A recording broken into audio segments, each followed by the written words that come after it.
times has put the ruling government on tension and questions why cabinet does not come in its full swing. Today, Madam Speaker, I see the whip of opposition sitting lonely, which is a demonstration. I don't know whether he's fearing the words of his principal who said that the new members of parliament, their support to the homosexuality bill was a sign that they are more in NRM, so they are fearing to come in the August house to talk.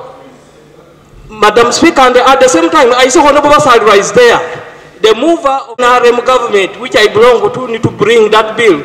You must clarify whether you are working together with us, NRM, or not. And Madam Speaker, the quietness of Honorable Basalwa demonstrates a lot. And even the quietness of the new members whom they call to be working with us, NRM, also demonstrates a lot. There is an order. Honorable members.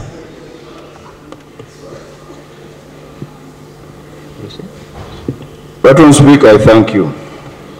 Madam Speaker, is it in order for the Honorable Macho, a renowned smuggler, to insinuate that I am quiet over a matter I have not given opportunity to comment on? Is it in order as a smuggler to insinuate that I am quiet? And am I known for being quiet over national and international issues? Is he in order? Honorable member, much popularity you gained in this country. But from the time this issue was raised, we have not heard from you. It is true you're quiet. Honorable members, we got a letter from Gemma in that regard. And the letter, when we got from Gemma, of course, we expected you to say a word as the move of the motion, a personal statement that you're not working with anybody for you to represent your country, represent your people, to protect the family of our people. Madam Speaker, let me go on record and state as follows, that the anti-homosexuality law is the most popular law in the history of this parliament. Bipartisan, all shades of opinion were behind this piece of legislation. Number two, Madam Speaker, at a function I attended in Bugiri, where the Honorable Kasule Lumumba was chief guest, the NRM chairperson, Saidi Kagere, and a couple of many other people enjoined us as parliament to come out with the law on homosexuality. It was on the basis of those calls that, Madam Speaker, I came to your office and requested that I move this bill. So it is a matter that arose from the grassroots. In fact, the people of Bugiri are so proud and excited about this piece of legislation. But not only Bugiri, the entire country. So it is actually not true that anybody could have used any of us to bring that piece of legislation, because in any case, it is not new in this parliament. Madam Speaker, I have been around for a long time. I have been in prison. This government has imprisoned me. I've been in Luzira. This NRM government has put me in prison. I've been a political prisoner before for fighting for what I believe in.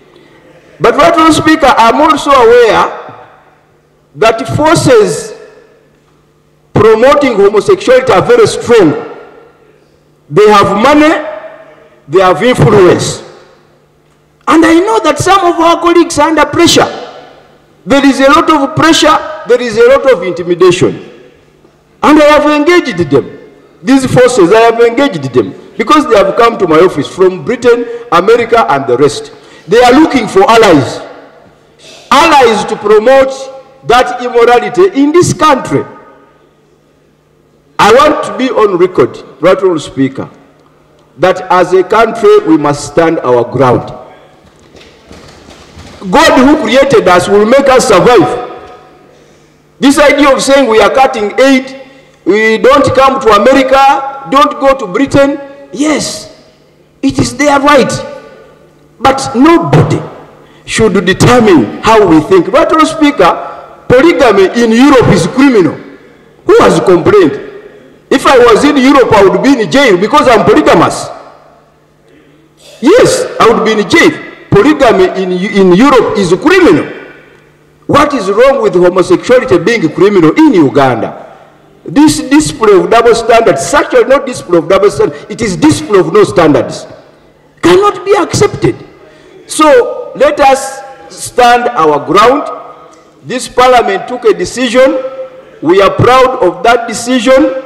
We must condemn all efforts intended at undermining the sovereignty of this parliament and also the sovereignty of this country. Thank you. Honorable Speaker, I want to thank you and the provocation of the smuggler has yielded. Order. No. Madam Speaker, And I want to thank the President of the Republic of Uganda for really assenting to that law.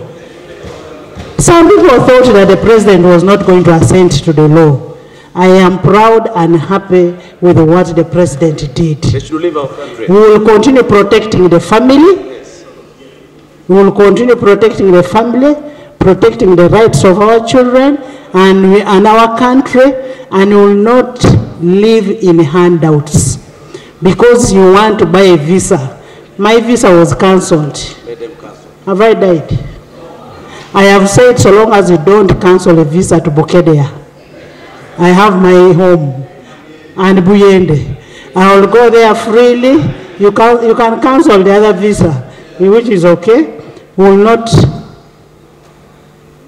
the blacklist that they are talking about, don't care. Don't worry about that. You have all what you need in this country.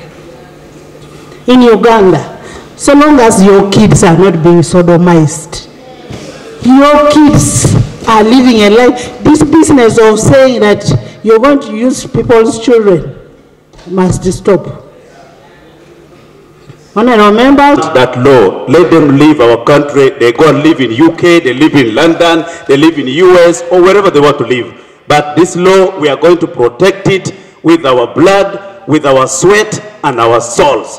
But we must stand our grounds. If they want to cut their aid, so let them cut. But we are going to defend this law. And Right Honourable Speaker, you have our full support. As this parliament, we are going to stand and defend that law. If they want to tag this law into their aid, let them cut their aid. We will survive.